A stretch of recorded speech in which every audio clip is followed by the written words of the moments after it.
Hello, everybody. Welcome back to another episode of Trash Talk. I'm Nate Trash, and I'm joined by very special guests today. This is Sean and Gwyn from Frayle, and we played with them opening for Cradle of Filth back in May, and they're just some of the greatest people out there. A very amazing band to witness, and great people to talk to in between bands as well. So, let's run through these sponsors, and then we'll get right into it. Now, as always, we're partnered with Kirsters Apparel and Print, as well as Apply Within Audio in Lethbridge. Sponsored by sponsored by Octave Studios, Medicine Hat, Intrinsic Productions Edmonton, Armstrong Metal Fest, Loud as Hell Festival, Decimate Metal Fest, Intersect Arts and Music Festival, Camp Misfit Clothing, and Mountain Bistro and Pizzeria, Bragg Creek. So, let's not keep anybody waiting any longer. Let's get right into this.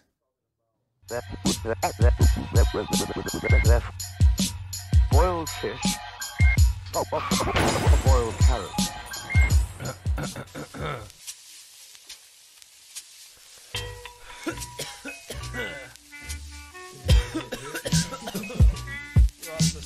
Just playing the intro bit.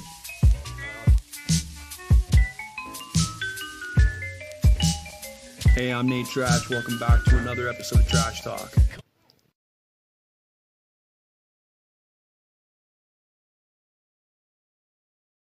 All right. Hello, everybody. Thank you so much for joining us. This is Sean and Gwyn. How are you both doing today? Hey, great. How are you? I'm fantastic. It's been a weird up and down week in old Nate Trash's world, but that's just life. You know, you just take it the way it comes, right? Sure. So how's the new release going so far for Skin and Sorrow? Well, it seems like the response has been pretty good. I mean, we've seen a bunch of reviews. Most of them we can read, some we can't because they're in languages that we don't understand. But it seems like people have been pretty into it, and it seems like certain songs are starting to get mentioned more. So there's new songs that are people's favorites, which is really cool. And sometimes it's unexpected ones. Nice. Yeah, it's been interesting. We have cats that are just going crazy right now. So if you hear glass crashing or something like that, you'll understand why. That's okay. My cat's docile right now because we have a basket of laundry that he can lay in. Oh. Of course. As soon as that disappears, though, he's gone. So right after the Cradle of Filth tour, you guys went off to Europe. How was that? Actually, we go to Europe next month. Next month? Yeah, Are you excited? Yeah, we kind of took the summer off. Yeah, we're super excited. I mean, Europe's always a great time, and we go into some new countries. We haven't been to UK before. We haven't been to Denmark or Sweden, but then we're going back to Netherlands and Germany and Belgium, which we've been to several times. Very exciting. Yeah, Europe's always very cool. The people there always treat us really well, and we just love getting back as often as we can. My friend Lee here, he's a big fan of you guys. You've become one of his new favorite bands. He has a question for Gwyn and wants to know where you get the influence for your stage outfits and your jewelry. Oh, I think the influence comes, from everywhere, like horror movies mostly. But, it's just kind of everything. You just take it all in and then you digest it and you shit it out into something that you wear. Yes. I'm insanely impressed with the jewelry and stuff. Now, you have a company that makes that jewelry, don't you? Do you make that handmade yourself? A lot of the jewelry I make myself. We just started selling jewelry as Frayle, so it's a little bit more simple, but affordable. You could pick it up, just like along with some of the merch, like $25 or something like that. So, what a great idea for merch. That's so awesome. Yeah. But she left out the fact that all of her everything she wears on stage she makes herself. Not everything. Don't say that. 80% of She doesn't make the in-ear monitors. It's not like she makes in-ear monitors. There you go. Thanks a lot, Nate. No, like we have an apparel factory. Like the basement of our house is like, I think there's 6-7 industrial sewing machines and walls of fabric, most of it black. And that's where Gwen spends a lot of time. And so there was a point where she was making a brand new dress for every single show. I mean, obviously like the Cradle tour, we didn't do that, but when there's shows that are more spread out, she's usually making everything herself. Yeah. That's amazing. I huge respect for that DIY stuff. That's so awesome, especially to see that DIY mentality applied on a larger scale and on a larger stage. You know, that's really inspiring. I really like that. Now, Sean, your vests. Don't you have an apparel? Didn't you have an apparel company as well? Well, yeah, we do. I mean, we own the same one. So what we do for a living is we design apparel patterns and tech packs and all the technical stuff for other brands. And my main client is for their firefighters. So I design and help manufacture all the stuff that firefighters wear in a burning building. So nothing really fashiony anymore. I get a lot more out of, helping people save lives right now. And then Gwen's got her own brand, Heretics Union, that's more spooky and cool. Very awesome. I got to say, that is like, that's the dream. That's the dream, to be living off your art in so many different ways that that you're totally sufficient from it. And you can share that with them. That's what we do. Like, it doesn't really feel like we work. I mean, I really like what I do, and I think Gwen does too. Yeah. I think we're about to really up the game when it comes to the Frayle merch. Like, we're going to start making a lot of more small batch stuff ourselves that it's available to the public. So yeah, instead of Gwen just wearing all the time, we're making like hoodies and these weird chore coats and oversized Darth Vader clothing that is like limited size runs, and it's but it's like slightly branded Frayle. And we're going to have a new web store probably right before the holidays, like right when we get back from Europe. We're hopefully going to get that going. So that's the plan. I mean, there's some bands that I think do a really good job with merch, like Behemoth is fucking great at it. Yeah. So why not do that? I mean, we have the ability to, so why the fuck not? Totally. That's the way you got to do it nowadays. Music is, you have to give away your music for very, very close to free now if you want to get a fan base started up.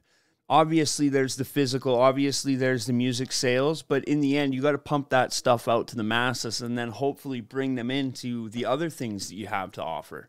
And those new merch items, like, obviously, you're not going to go this way, but I've heard comic books are starting to come up as merch items and stuff. I mean, we have 130-page book. Ah, see, a coffee table book with the photographs in it. That's so rad.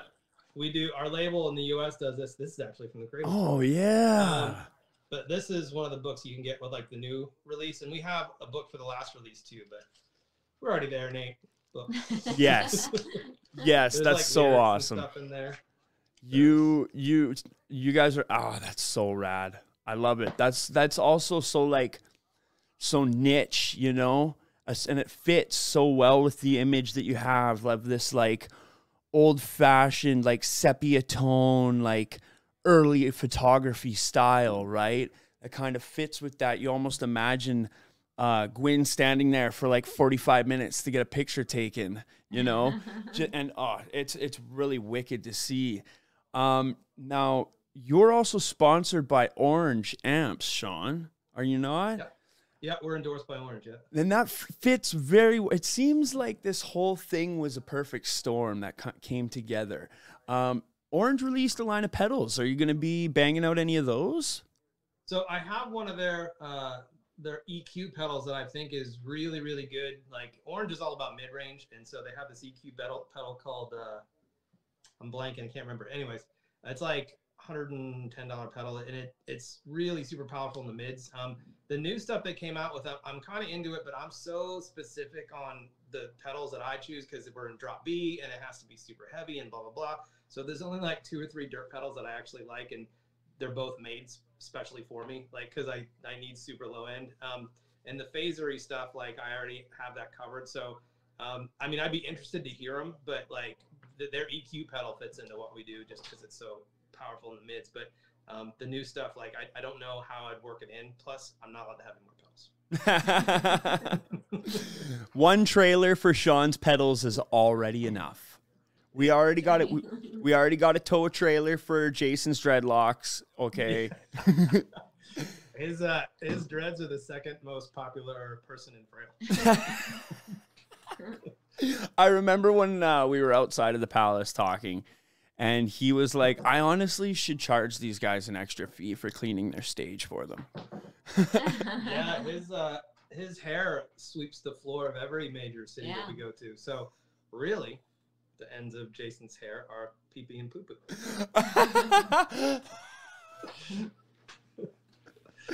Oh, hashtag pee-pee poo-poo for the win. Yeah. No, his hair is awesome, man. Like, he looks so cool, like, compared to me. Like, when you see photos and it's just like, you know, I don't know, 23-year-old predator dreads, he just instantly looks cool. And then there's like, got a trucker hat, like, right? Really, that's why he's the second. His What? hair is the second. You bend your whole guitar, Sean. Yeah, That's but pretty only for, cool, man. Like, it's only for like a song. That was awesome. I was like, oh man, I appreciate that you picked up on that, because I was worried that no one would hear the damage that I'm doing to my guitar, but I'm glad that you.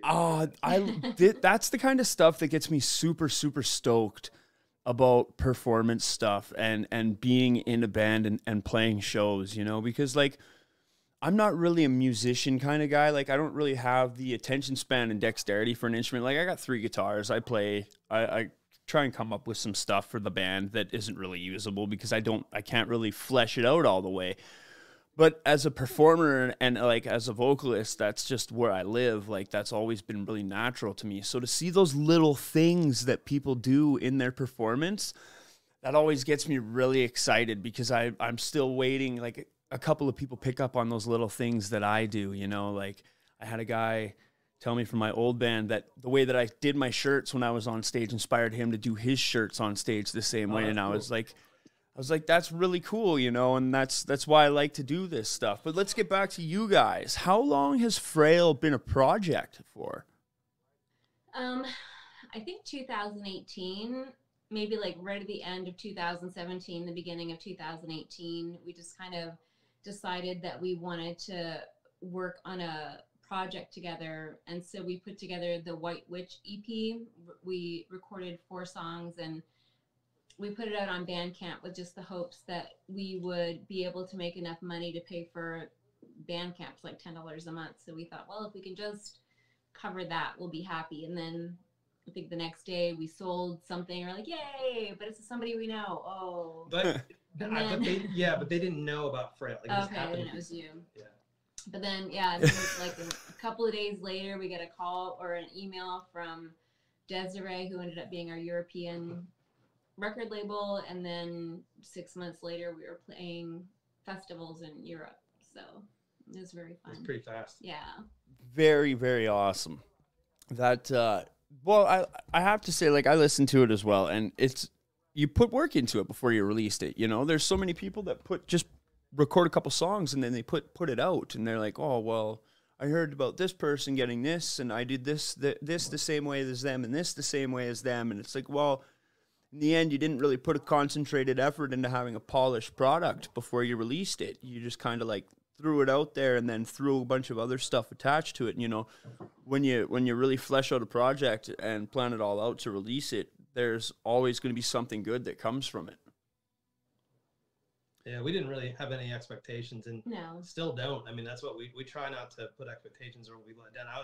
My old band Disengage went through this whole period where we had like a demo deal, and all these major labels were after us and blah, blah, blah. And I had all these great hopes and dreams, and, you know, when that doesn't happen, you just get fucking crushed, especially like in your early 20s. You're like, oh, I'm going to make it, and then you don't. And so with this, like, having been through that and been through the ringer, I think we just don't really have any expectations, and just everything that comes, we're super excited about. And there's stuff we say no to. It's not like we do every single thing that comes our way, but like, we feel fortunate to, you know, just get to do this, I guess. Mm-hmm. For sure. That's the way that I see it too, is never be disappointed, and just always be grateful for everything. Just be grateful for the experience and the fact that you get to be a part of it, and always make it a conscious choice to do it. Never do it because you think that you're going to get something from it, or you think you're going to be able to access something because you did something right. You got to make sure that you're doing it because you want to, and not because anybody else's expectations. Absolutely. My friend Lee is also in again. He's asking about personal favorite tracks from the new album. Treacle and Revenge by far is mine. I remember you telling me that at the Cradle of Filth show. Yeah, that one is my favorite by far. I think followed by All the Things I Was. But definitely Treacle and Revenge is by far my favorite. Mm-hmm. I think I like the song Ipecac. Our old bass player, Eric, actually wrote the verse riff. And so I really like what Gwen's melody does over a riff that I didn't write, because then I get to kind of like look at it more as a fan. And, so I really like her verse on that song. To me, it's like really, there's something that really soothing about it, I guess. So I dig that a lot. Soothing is a very, very good word to describe Gwen's vocals, especially with the wall of noise behind it. Rest in peace to Eric. He was devoured by Jason's dreadlocks, and that's how Jason became the bassist. He was Eric and Pat, our other original drummer. They were devoured by real life. Like, them dreadlocks will get you, but them dreadlocks are taxes and bills. Yeah. Now, the other bands, your drummer is in another band called Axioma. He was. He was. Yeah, no longer. Oh, he actually did. There was a decision that had to be made to stick with. Well, there was like scheduling conflicts, and like it wasn't fair to Axioma to wait around and schedule around John. So they for the next I think year or two got someone else. I don't think it's for forever, but yeah, I think because John, that's they're blast beats, and John loves blast beats. So yeah, he's just on a extended break, I guess, from Axioma. Nice. I'm a very big fan of Axioma. They're deadly. I actually got a shirt from the merch company I work for that I should probably mail to him. It's the Coca-Cola logo, and it's a red tank top, and it says, "I love blast beats." Oh, John would love that, dude. Yeah. I'm gonna have to send that out to him. When it comes to the writing process for Frayle, do you listen to some new music from bands you enjoy, or do you like shut out all other kinds of music of like your genre? We work a little bit differently. So Sean and I work completely separately, and we both keep libraries of song sketches and riffs and lyrics, and then we kind of get together and we figure out which ones we want to look at more in depth, and then we'll pick like 30, and I'll like of his stuff, and I'll sing like a scratch track over it, and then we'll go back and we'll look at those and which ones do we want to keep, do we want to get rid of any of those, do we want to replace any, and so that's kind of how that works. Yeah, I mean, I go in phases like of what I'm into, like I'm more into post-rock now, I think, than ever. And, I think Amon-Ra does a really good job of having, small Fender amps and verses and then giant choruses. And so I think I'm into that. Like their songs are more like giant paintings and less like radio rock. And so I think that's where kind of I'm at right now. I don't think that this record that we just put out is 100% that, but we wrote that almost 2 years ago. Like we delivered it a year and a half ago, and then vinyl took that long to come out or whatever. So, that's a great representation of where we were at that time. And I think, what we're into right now, like, so I guess it's like slow trends, or not trends, slow vibes that I'm into. I think I'm always into vibes. Like my favorite bands, I don't know.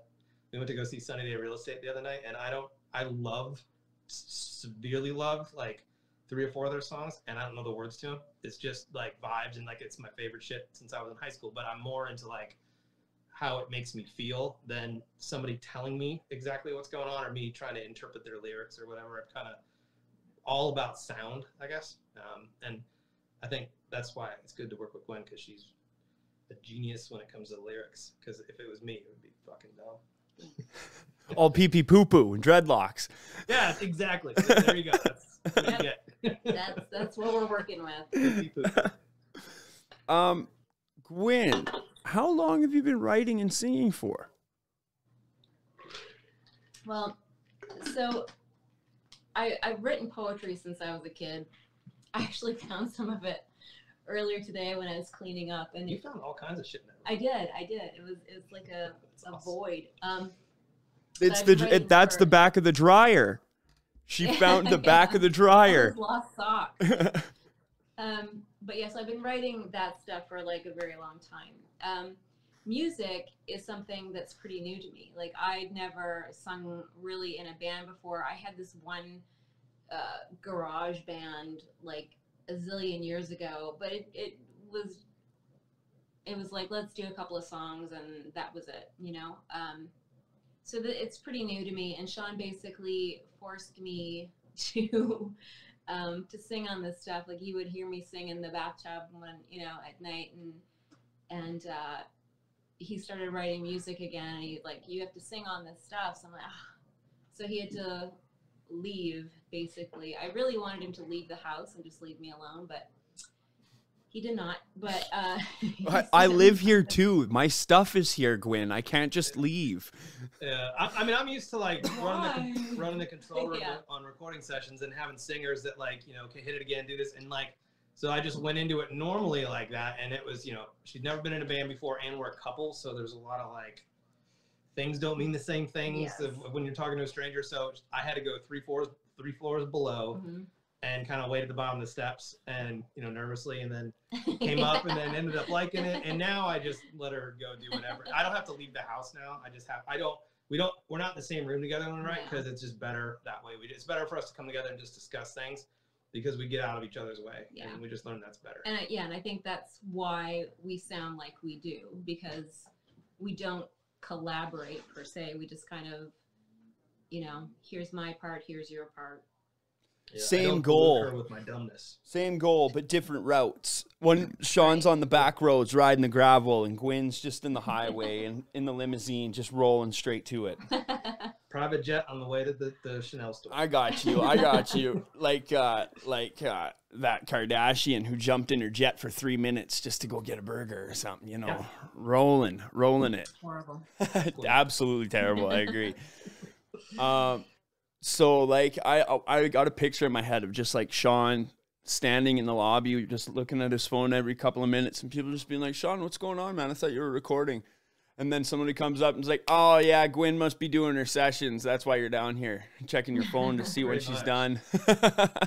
Pretty much, that's how it goes. Yeah. Is there any plans to come back to Canada? We don't have anything planned as of right now. We have been told that there's some stuff happening in Q1 and Q2 next year, but we don't know what. It's always a surprise. Yeah. Our manager, Dez, who is the singer of like Cold Chamber and Devil Driver, he also manages Cradle, so that's how we got on that Cradle. What? Tour, so. That's my biggest vocal influence of all time ever. Is fucking Dez Fafara from fucking Cold Chamber, 1997, fucking Ozfest. The world was not prepared for fucking new metal. That was the last time a true new genre of fucking hard music was created. That floors me. A whole new level of respect. Dez Fafara is a fucking champion in my eyes. Yeah, he's awesome, and he's a bull in a china shop when it comes to like management style, and we love it. And he believes in us and fights for us. And his wife Anastasia, like they work together. Yeah, she's amazing as well. Yeah. They're really, really good people. So with him, you never know what next week is gonna, like the Cradle tour happened. He texted me, he's like, bro, and then there was a picture of the flyer for the dates, and he's like, can you do this? And then I called him, and I was like, yeah, let me check with the band. And he's like, no, bro, don't sleep on this, tell me now. Yeah. And I was like, give me a minute. Within 30 seconds, I called the guys and called them back, and it's like, yeah, we can do it. And that was like, and then 2 weeks later. Yeah, it was like that. So that's how it works with him, because he's like, he has access to the machine, you know. So we hear things, or you know, rumblings of certain things. So you know, we hope to be back there soon, but we just, you know, we don't have anything concrete. That's the way things go, especially with the last couple of years. The last thing you want to do is announce all these plans 18 months in advance just for something to happen, and then you could have taken the time to announce it, but no, it was like, oh, we're back on track. Let's get out there and grab the bull by the horns, and all of a sudden you're losing tens of thousands of dollars. You're losing a bunch of dates, like, just because the world decided to flip upside down, right? Yeah, it's still, you know, we're easier because we don't have a big overhead when we tour. So, like, there's a lot of people canceling Europe right now because their normal overhead won't work over there, especially with ticket sales are still down because people are nervous about COVID. pre-sales are down because, you know, fans are nervous things are going to cancel. And without pre-sales, the tours can't, you know, move forward with confidence. But we kind of are at the level where we can skate under that, and just kind of, it's a little more DIY. You know, I wish we had a sound guy and I wish we had lights, because we learned a lot on the Cradle tour about that, but we just can't. If we put ourselves in that situation, we'd most likely lose money. So we're trying to play it safe right now. What do you bring with you on the road in terms of a crew? No, nobody. I mean, we usually a merch person, right? The 4 of us. Yeah. And your merch person was also your social media person on tour as well, right? Well, no, she was taking photos. I gave her okay, my yes, camera yeah, and showed her how to do it. And so Lena was, that's Jason's wife. So she was taking really good photos that, like, you know, lucky enough we had Cradle light rigs to use for our the backdrop of our photos. And then Wes, their light guy, is so good. He also does Ginger and does some other bands, and he ran lights for us in a show in Michigan because he actually installed the light rig and he wanted to push it, and it looked like a fucking dream. Like, it was crazy. You stole the light rig? No, he installed it. Oh, there. He does that for a living. He installs light rigs all over the country. So if he plays a venue with his rig, he wants to run it, because Cradle has a specific thing, but for us, he could do whatever he wanted to. Yeah. So he's like, I'm just gonna burn y'all, and so he just turned the lights on like fucking crazy. It was awesome. very ambient, very cult. That's awesome. That's fantastic. The DIY small crew thing is starting to become more and more prevalent, because what I've started to see is bands are starting to get their opportunities now from the communities they develop and from the people who enjoy what they do, not necessarily just being handed down to them from executives up top, right? Whereas like 20 years ago, unless you were in somebody's ear, unless you got that CD to the right person, unless the right person came to your show, it was very, very hard to get your name out there. Whereas now you upload an EP and you get a message from a record label, right? So that also has bands that don't feel that they need all of this huge, expensive stuff to go on this tour. You know, enough room for 5 people in the van and a trailer pulling the gear, and let's fucking go. Yeah, I mean, especially in Europe, you know, we have to rent gear over there, and luckily with the Orange endorsement, it's way more affordable. But you know, it's we travel light in Europe, and in the U.S. we can bring more stuff. Like, we bring a little bit of our own lighting, because Jason's really into lighting. He does a great job at it. But yeah, we try to keep overhead as low as fucking possible, because it can go south real quick. Yeah. Yeah.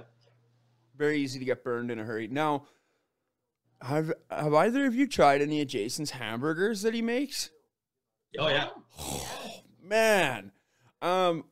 So I've been harassing the Postal Service to try and get them to up their technology so I can get one mailed out to me. I mapped out the trip, and it would only be a 2-day bike ride. So trying to plan it out. He also works at a bar himself too, a club in the industry, and like that's got to be a little bit of a help too, being in that local scene, right? Always being on the pulse of what's going on. So yeah, there's, you know, Cleveland is one of the, I hate saying this, but it's one of the not best markets in the U.S. I mean, like, a lot of shows that we want to see skip Cleveland, so Cleveland's kind of rough. Hey. Yeah, North American tours usually only consist of Vancouver, Montreal, and Toronto. So there you go. So like that, you at least you can still travel a state over and hit a show. Like, Dude, our show in Calgary was probably my favorite of that whole tour, because the energy was bananas at that show, and you guys like were just ready to go. There was another small town in the U.S. in Colorado that we played that was similar, but like, the bigger cities, like, you know, everyone went nuts for Cradle, but what we could, you know, dig out of no one ever seeing us before, Calgary and, what was it, Mesa, Colorado? I forget the name of the city. Grand Junction, Colorado. Fucking bananas. And, like, the bigger cities were cool, and, you know, we got a great response all the time, but, like, you guys went fucking bananas. And that was my favorite show. I kind of have to credit that to the fact that, like, it had been a while. Oh, look at that. Is that the kitty that you guys rescued? Yeah, we found her under a truck. Oh, I saw It's supposed to be a headphone jack. So funny thing about that headphone jack, it's a cat and we're keeping it. Yeah, I walked around the corner and saw him first under this pickup truck, and I was just instantly, I was like, "Oh fuck, we're getting a third cat now." And Gwen, under 30 seconds, it walked over to her, and she's walking back to the car with her in here. I'm like, "I know, we're keeping her." That's why we Gwen's bought like, that. What do we do? Do we call animal thing? I'm like, "You're not gonna." Keeping it. That's why we bought that cat food that night. Oh, Yeah. Weird. Yeah, and she's full personality. It's that witchy style. You got to have the kitties, right? They keep the bad She's juju. a cat whisperer. Yeah, They keep the bad strays juju from away. My fat cat keeps the bad juju away. Well, he is the bad juju, especially at 3:30 in the fucking morning when he wants to eat.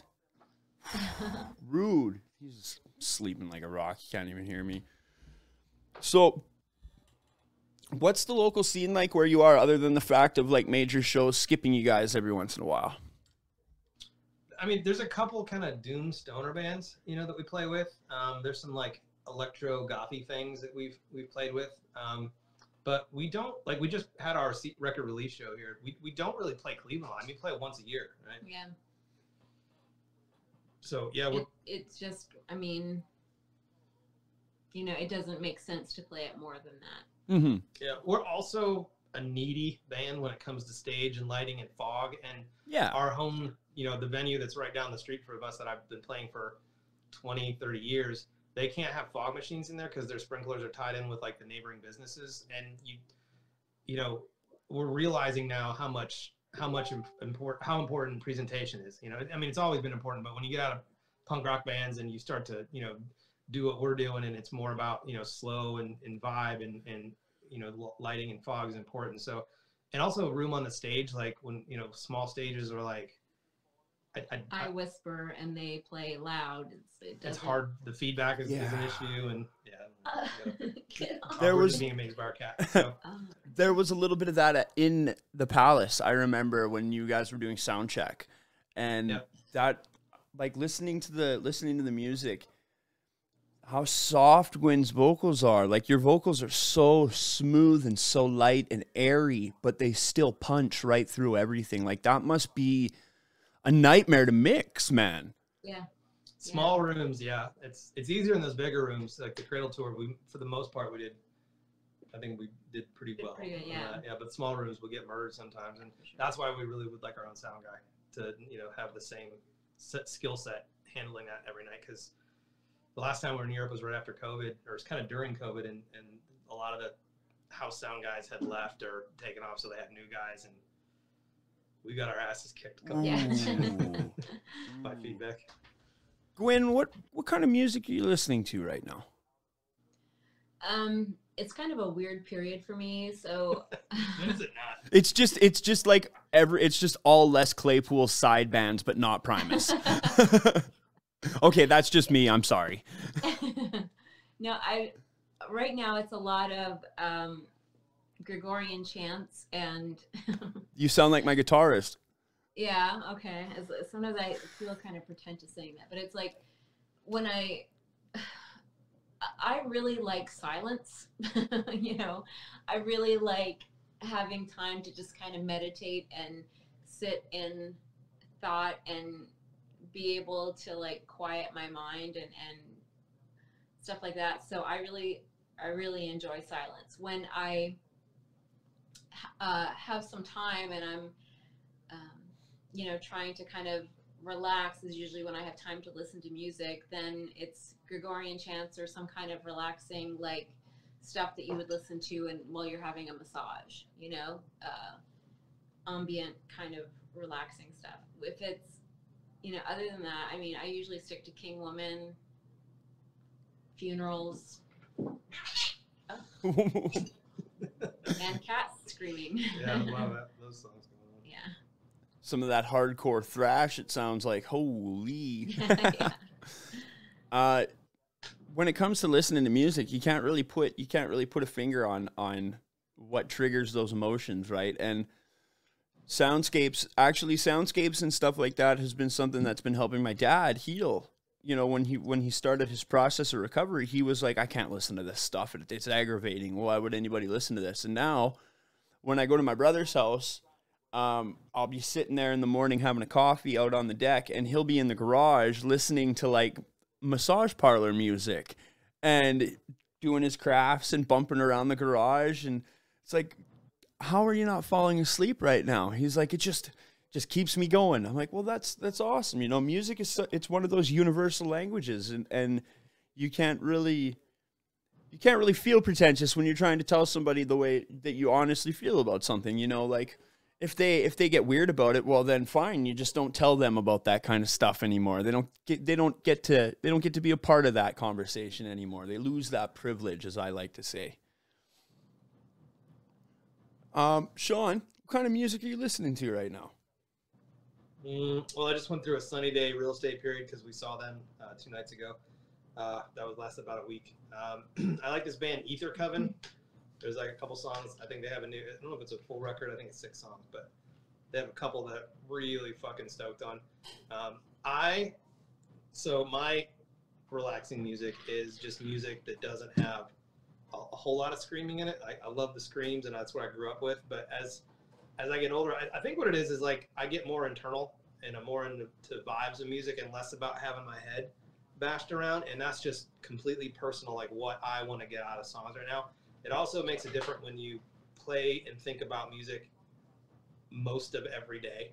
You know what I mean? So it's like it's almost like you need a break from it. And I think that's why Gwen's talking about the silence, because we spend so much time thinking about like our songs and our videos and things like that. So when I listen to stuff, like a lot of post-rock shit, this band Glacier, No Happy music, they're fucking rad. We played with them at a festival in Indianapolis, Post Fest, a couple weeks ago. So Glacier's post-rock and really good, but no vocals, so it's just I can do whatever I want. I can take it however I want to take it. So yeah, a lot of post-rock, no vocal stuff. I really like Amon Ra. I feel like I have all their merch. Yeah, crazy about that. So I guess that a lot of post-rock stuff. Hell yeah. Your videos. You mentioned your videos. Your videos, you showed me a clip of the Bright Eyes video when you were in Calgary last. And you said that you guys shoot this stuff yourselves.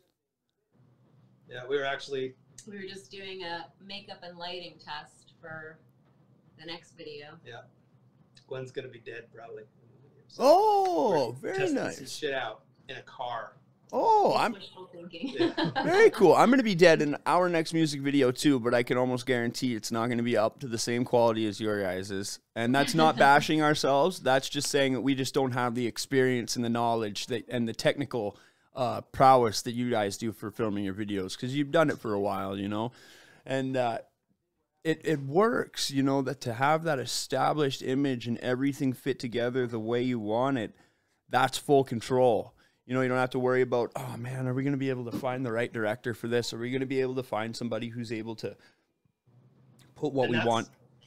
That's why I learned how to do it in the first place. It started with photography. I had apparel brands, or then when I had my daughter, I was like, I need to learn how to take photos because I can't afford to pay someone to do it. So I learned with photography and got okay with lighting, and then video it's just way harder with lighting. And, it's not just get lucky for a split second. It's like do it for 5 to 20 seconds at a time, which is really tough. And the best things that I think that we come up with, I stumble on. It's like I pre-plan a little bit, but I'm not that good enough to pull that off. But we spent a lot of time talking about videos and lighting and all that stuff. What kind of gear do you use? Like, what kind of camera do you have? It's a Blackmagic 4K camera. So it's top of the line camera.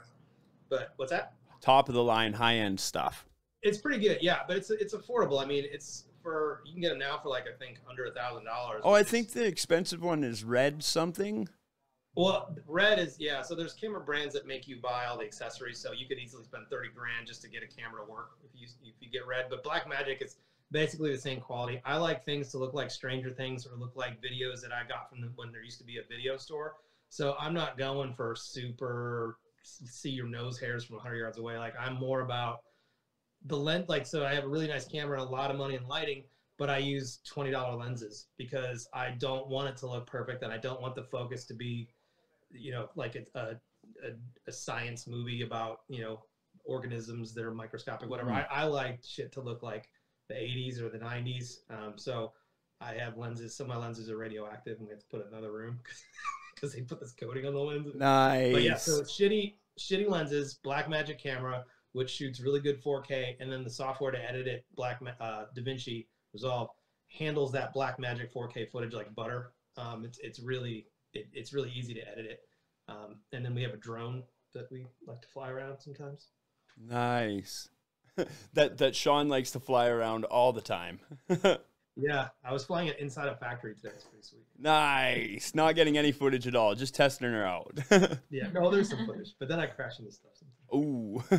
I just imagine Sean having a room. This is where I have my $250,000 in film. Please keep all open flames away from the room. Yeah, it's crazy. Like I have, just as much camera gear as like amps and stuff, but it's for the band. I really don't do much with it outside of it. I'm serious. You know what I mean? Like, what else do I do? Like, Work? Yeah. I'm serious, Yeah, but yeah, it's like I have a store of camera stuff. Like it's on 2 floors of the house spread out, and I go down there. It like, used what to am I be going to in use today? every room, and I was like, we need to consolidate this into one space. Maybe get rid of some of it. No, No, not the radioactive ones. Mostly because so this is cool. So these are these little lights that I brought on the tour with us, and sometimes when the venue doesn't have control over their independent lights, these are magnets, and we put them up on like the ceiling to light just Gwyn. But these are video lights, and they can do like all the different colors and.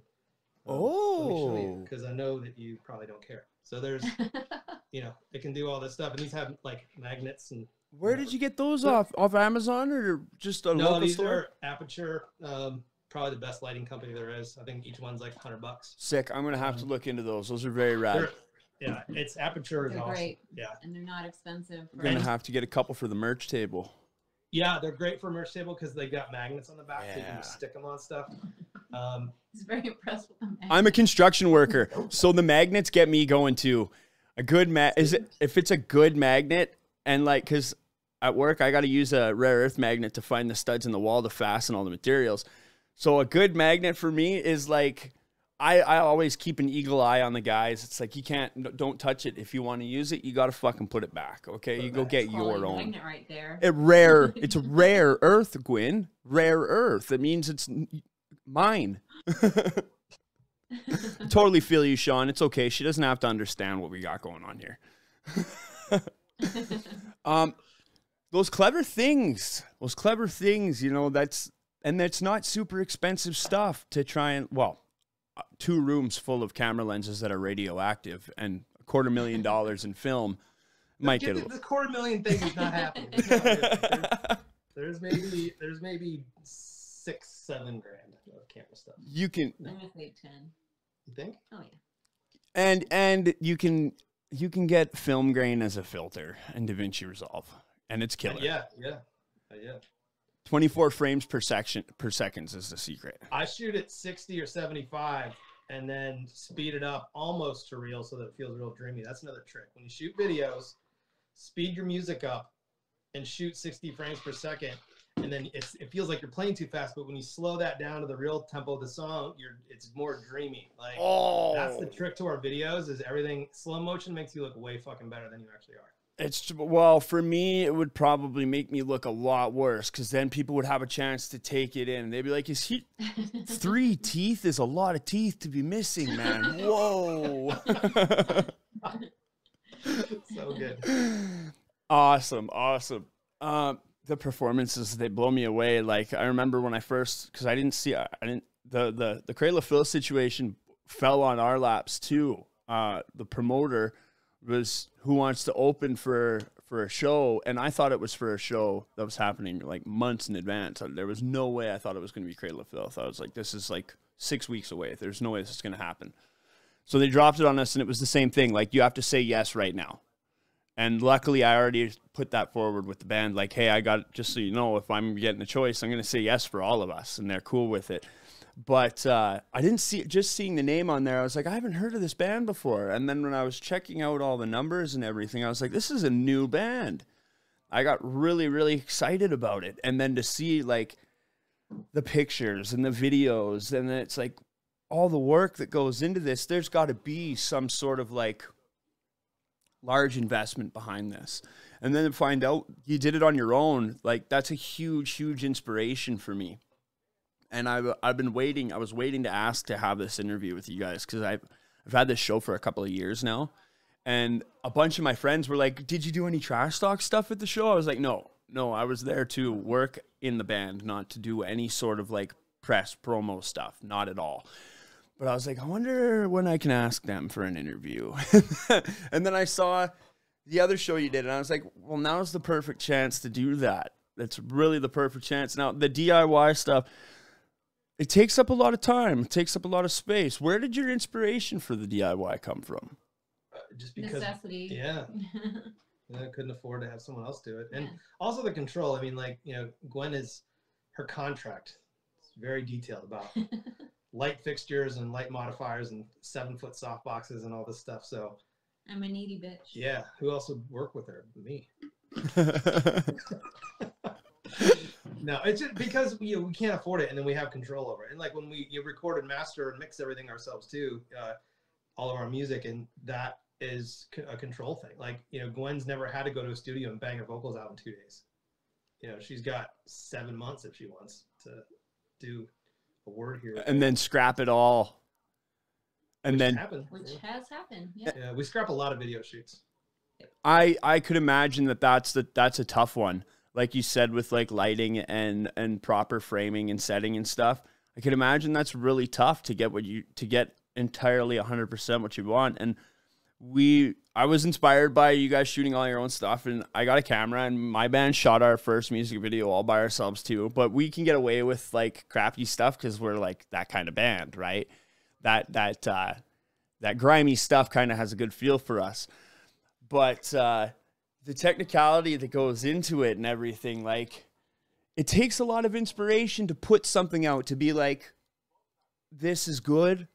I think this can go out. And it's only like a 5.5 minute video, you know, and so much work goes into it. So much rethought and revamping. And Dude, Bright Eyes, like, that we shot that in Salem, Massachusetts, New York, well, Brooklyn, and then also Cleveland. So that's 3 separate shoots. It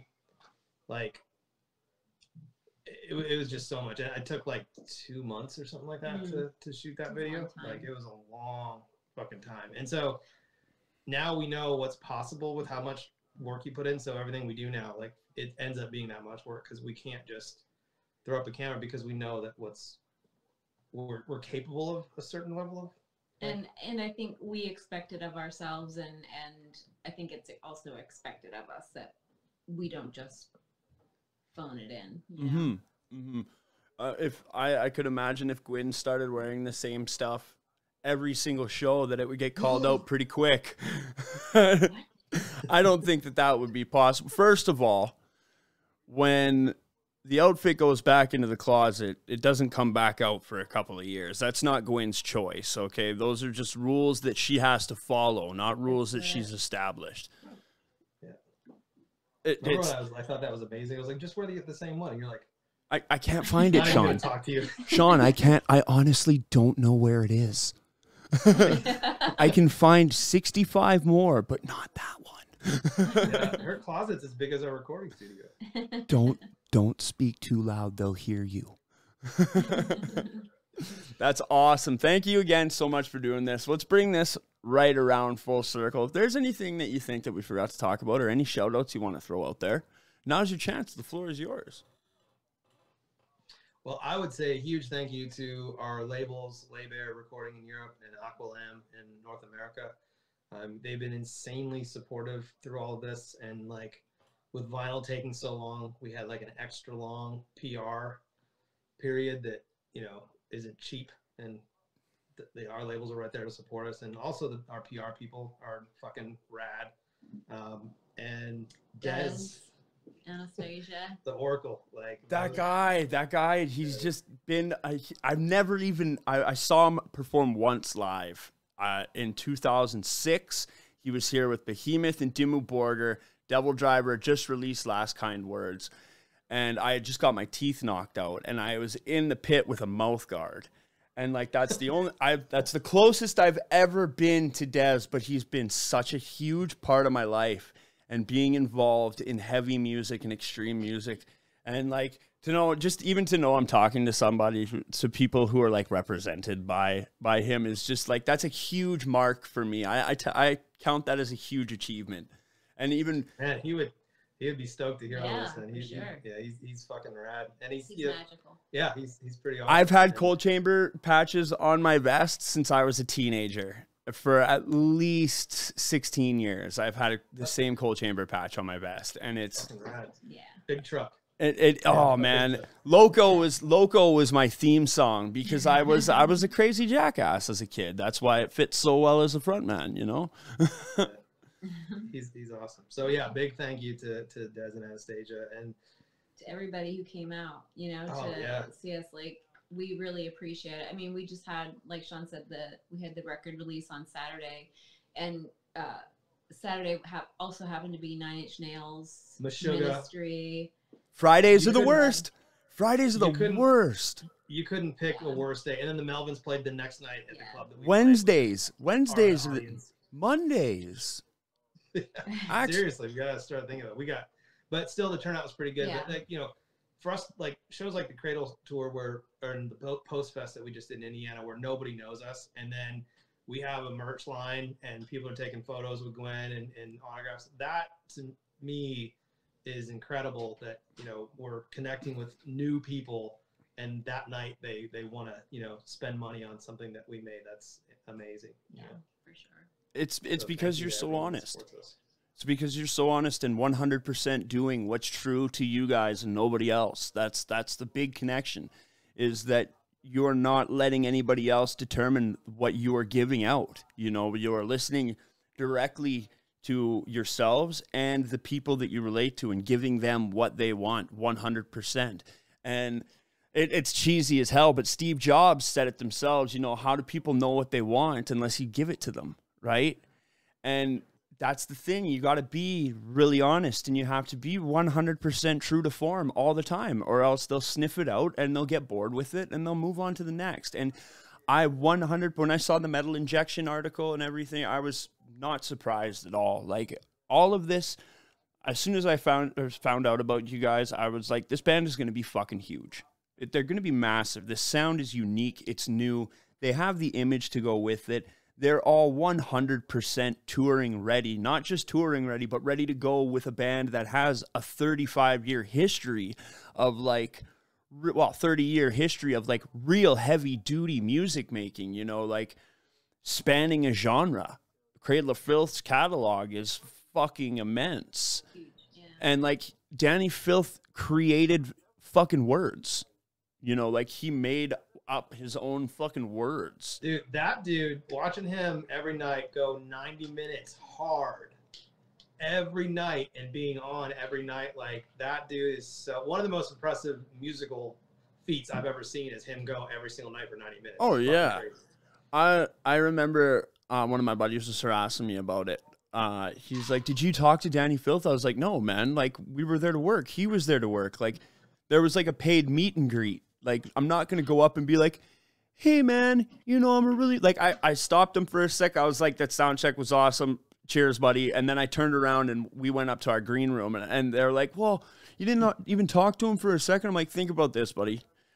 Do you want some random temp worker coming up to you on the job site asking you about your fucking tools, asking how you're going to, when you know that he's not going to fucking be there tomorrow?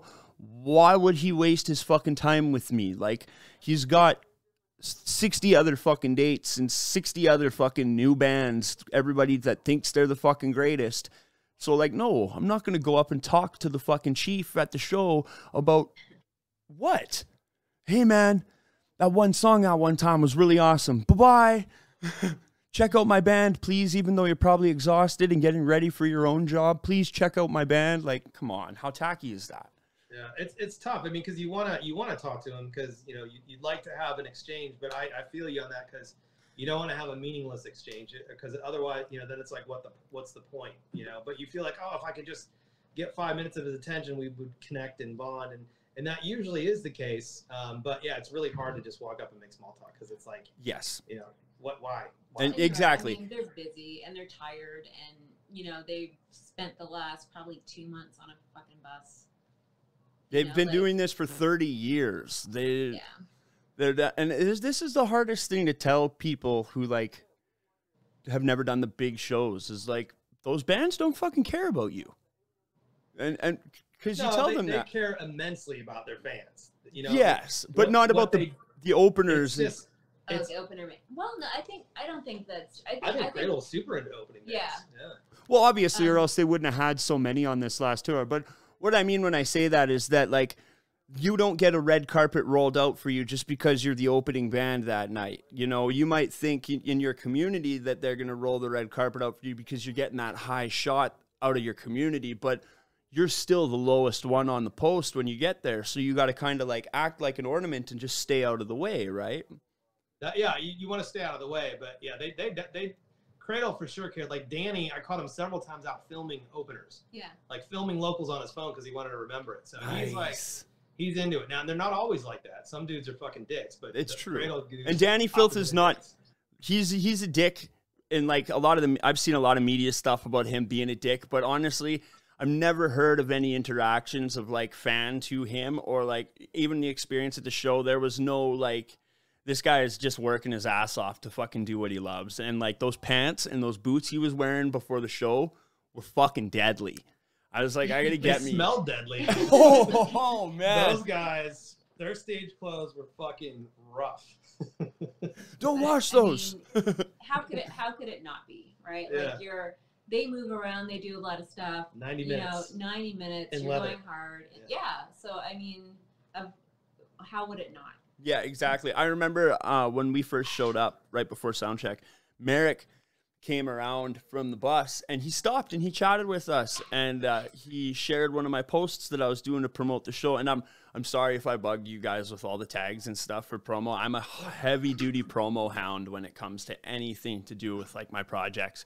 But Merrick stopped and he said hi and shook our hands and stuff. And then he was like, we were chatting and then he's like, kind of like motioned towards the door and he's like, I was like, yeah, go do your thing, man. I know you're probably getting ready and everything. He's like, all right. And then he kind of just dipped out of there. I was like, that guy is fucking huge. Yeah, Afshock is awesome, man. Our last show on the Cradle tour, they pranked us and like they brought a bunch of balloons and shit. We had no idea. And Danny was on with like a hood, you know, because he didn't want to do his makeup reveal. And so he's dancing around, fucking with us. And they took apart John's drum set. So all he was left with was like a kick and a snare by the last song. And like, it was just fucking crazy. So then we had to get him back. So we all dressed up like Afshock and painted our face white and did pinhead shit. We grabbed a curtain off the back window and tied it around John. And we took their guitars and we ran on stage and like air guitared all Afshock's move. It was a good time. But he's rad. Like him and the drummer and Zoe, the keyboard player, we talk to all the time still on social. So awesome. I feel like we could keep talking for hours, but I know that we cannot. So thank you guys so much for doing this with me. I really, really appreciate it. I know that I know that you guys are busy, you know, and just to know that you take the time to talk to somebody who's just doing this for fun and hopefully trying to promote the scene and hopefully like building something. I really, really deeply appreciate it. Well, thank you. Yeah, thanks for having us. And you know, meeting you on the tour, I remember. Hi, boys. I remember you like you stood out as being someone who's very passionate and trying to get his own thing going without being annoying. So good job. And that's I researched it. You can tell. Yeah. It turns You out wrote the right book. the secret is books, man. The secret is books. It's not just reading articles and blogs. It's actually digging into a book and getting that, because it's like a conversation. It's like getting a conversation from a professional, you know. And I made the choice that this is something that is truly what I'm really gonna do for the rest of my life. And like it's scary, but every day there's always something that happens that keeps me doing it, you know. And being in Calgary, Alberta, Canada, like I said, we very rarely get the big bands that come out here, but you know, there's still a couple of us out here that are working really hard to do it, that are working really hard to keep it going, because we know that there's something there, there's something important. And to do this and to get larger bands and to always be stepping it up, it reinforces the dream I have in my mind of one day having a band come up to me and be like, we heard that you're the guy who can help us get out there, and then showing people a band and having that band get that boost from being on the show. That's the big goal, is to be able to get bands a good jumping point, you know, so that a band doesn't play a show and feel totally crushed by it because nobody cares about their music. Nobody wants to tell them how to buy merch. Nobody wants to fucking book them for another show, you know, and I want to make sure that that doesn't happen. And you guys being on the shows is a big part of that. And I got to ask you if you could do me a favor and please tell Des how much I absolutely fucking adore him. I already got a plan for you, Nate. Oh my God, my heart just stopped. My heart just stopped for a second. Again, thank you so much for doing this. I hope to talk to you soon, and I'm going to be pumping Skin and Sorrow nonstop. So yeah, thank you. Thank you so much for what you do. We appreciate it. Yeah, dude, thanks for having us. Awesome. Everybody, thank you for joining us. From Nate Trash, from Sean and Gwyn, this has been another episode of Trash Talk. We'll see you on Monday. Cheers, guys.